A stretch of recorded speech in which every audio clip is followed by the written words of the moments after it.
Bia ime, netëve tjera të kam folur për shumë veti të Muhamedit, a.s. I cili ishte njeri i pastër, i thjesht, i drejt, që populli e ka quajtur besnik. Besnik edhe në një rast, kur të kam treguar që ai herën e parë ka shku me shërptorin e Hatixhes në tregtinë e Siri, do të thot ka qenë besnik se mallin që e ka shitur. Mallin që e ka shitur, nëse ai mall ka pas ndonjë tmet, ai blerësit ja ka treguar. Ja ka treguar dhe nuk e ka gënyer.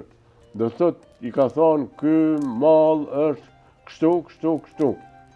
Edhe me i seri, shërptori i Hatixhes, kur ka ardhur te Hatixha, i ka thonë se ky ishte djalë besnik, se mallin e livdonte vetëm aq sa e meritonte. Kështu që ka arritur, do thot, të bëj tregti, t'i shes ato mallna pa bërë, do thot, ndonjë rritje të cilësisë, dhe prandaj populli e ka quajtur besniku. Mirë po, edhe Hatixha në atë kohë ka qenë e kënaqur që Muhamedi i ka mbajtur tregtia mirë, i ka shkuar mirë, dhe kjo do të tregoj edhe ma vonë se ai njeri është tejet besnik. Tejet kur thot fjalën, do thot pa e ngjëros me ndonjë jeshi që tjetri ta blej mallin. Kjo është një merit tejet e madhe e jetës. Për të gjitha këto cilësi, bia ime të kam treguar. Edhe natyrisht se ke vrejt se sa i thjesht është Muhamedi, sa i dashur është për të tjerët, edhe për familjen e tij dhe gjithë muslimanët. Veti tjetër ka qenë se ai gjithnjë ka qenë i butëseshur. Asnjëherë nuk i ka përdor sharjet, fyrjet. Do thot, ka qenë shumë i drejtë, dhe kjo ka bërë që profecia e tij të vërtetohet prej shokëve të tij, prej bashkëshortëve të tij, qoftë Hatixhes në fillim, po edhe Aishës, edhe grave të tjera. Pejgamberi asnjëherë nuk i ka harruar të mirat e tjerëve. Bile me mburrje të madhe e ka përmendur disa herë edhe bashkëshortën e tij, Hatixhen, e cila e para kishte pranuar Islamin, edhe e kishte lëvduar.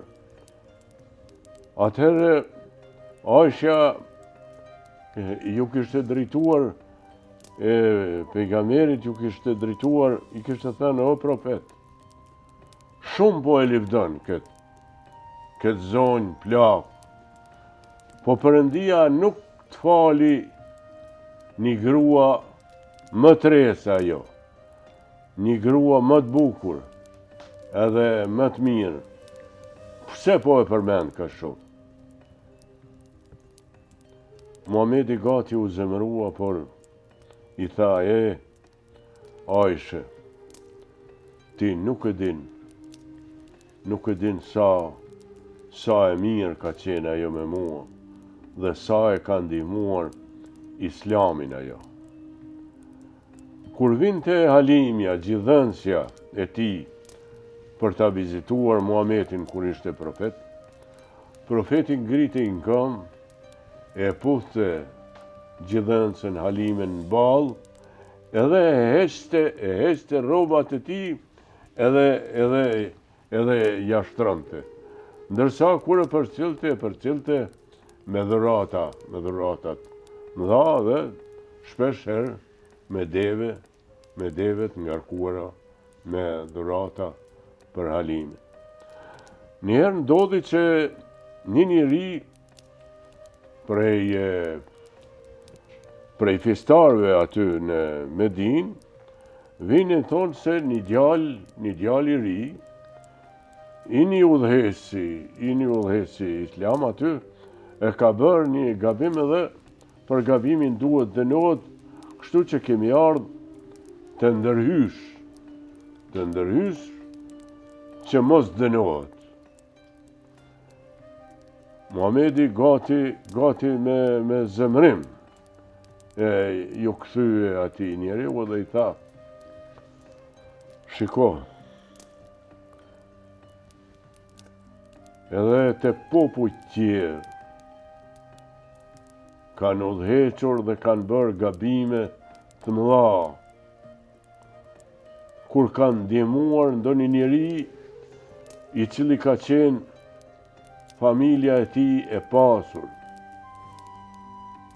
apo mund të ketë qenë edhe familje pushtetarësh. Kështu që këto janë gabime të rënda që kanë bërë ata që i kanë ndihmuar që mos t'i dënojnë njerëzit. Kështu që mund duhet që them, në këtë rast edhe po t'ishte i me bi Fatimja, po t'kishte bërë një faj të rënd, unë duhet t'ja leja ligjit e të vendoste për dënimin e saj. Përveç kësaj, pejgamberi ka qenë edhe një njeri që ka vizituar shpesh të smurët. Ka vizituar jo vetëm musliman, ka vizituar edhe hebrejt. Bile flitet se njerë ka vizituar një hebrej dhe i ka dhënë kurajo se do të shërohesh. Ka thënë se njeriu që shkon për të vizituar një njeri, 70.000 milaçe lutën për te. Domethënë, kjo është veti e madhe se Muhamedi ka vizituar jo vetëm musliman, po edhe njerëz e feve të tjera. Pajt ka qenë ndonjëherë edhe shakaxhi. Shakaxhi, për shembull, janë kanë hangër urma, shokët e tij, Aleu, po edhe të tjerët, edhe e kanë bërë si me kuvende dhe si me gjeste, bërthamat e urmave ja kanë hedhë përpara Aleut. Edhe ja kanë bërë me kokë, pejgamberit i ka thënë: shiko sa urma ka ngrënë.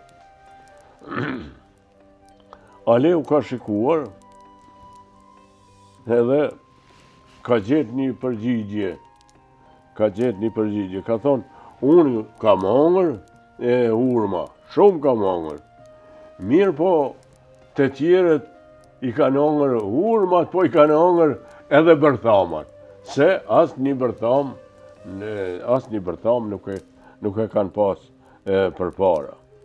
Ndërsa të regohet se në një rast ka shkuar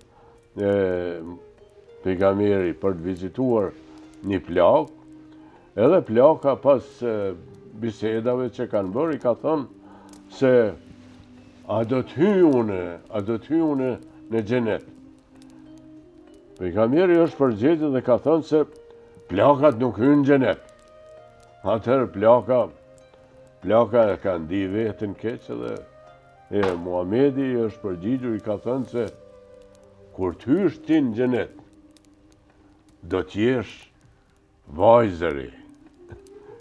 Këto pra kanë qenë edhe pjesë të mahive që ai i ka përdorë, dhe më thonë, me njerëzit e ti dhe me besimtarët e ti.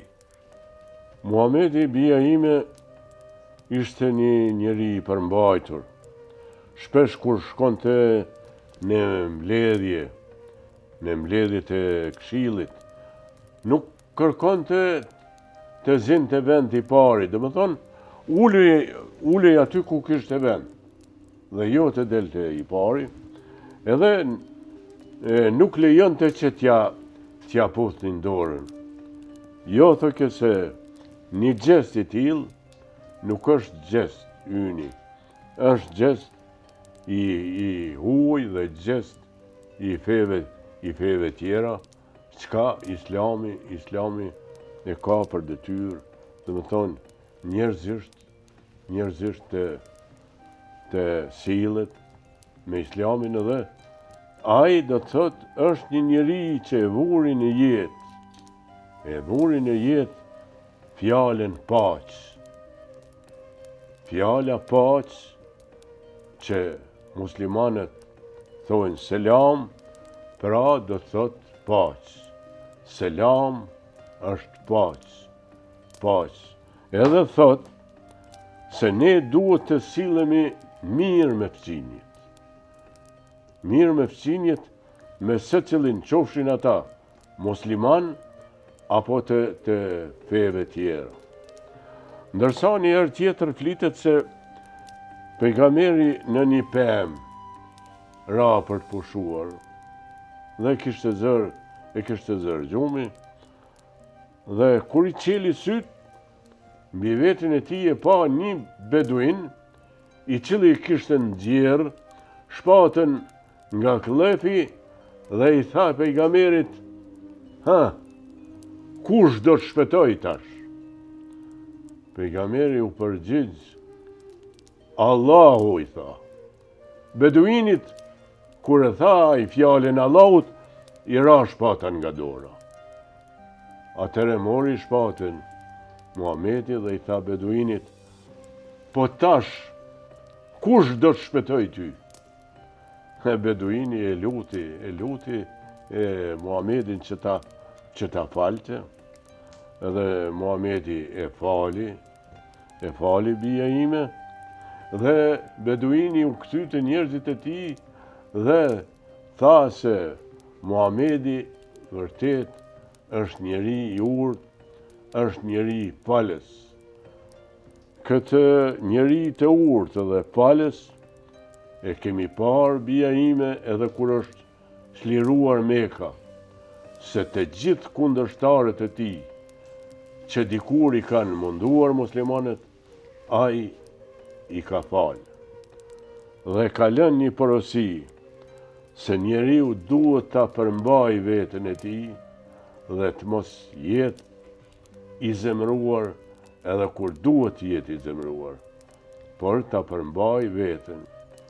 Kjo, bija ime, është një veti e Islamit shumë e madhe, e çka shembullin më të mirë na ka lanë Muhamedi, se ai kundërshtarët e tij i ka falur, ka falur gabimet, sepse ne gjithnjë kërkojmë falje te Allahu dhe shpresojmë të na i fal mëkatet.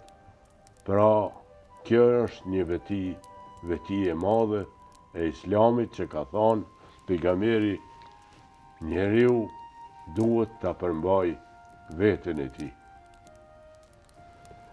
Edhe këtë pjesë të jetës si të pejgamberit bija ime e kemi përfunduar, ndërsa ndramjen tjetër do të flasim edhe për vetit e tij, po edhe për reformat që ka bërë e pejgamberi. E tash, natën e mirë, bija ime. Natën e mirë, baba.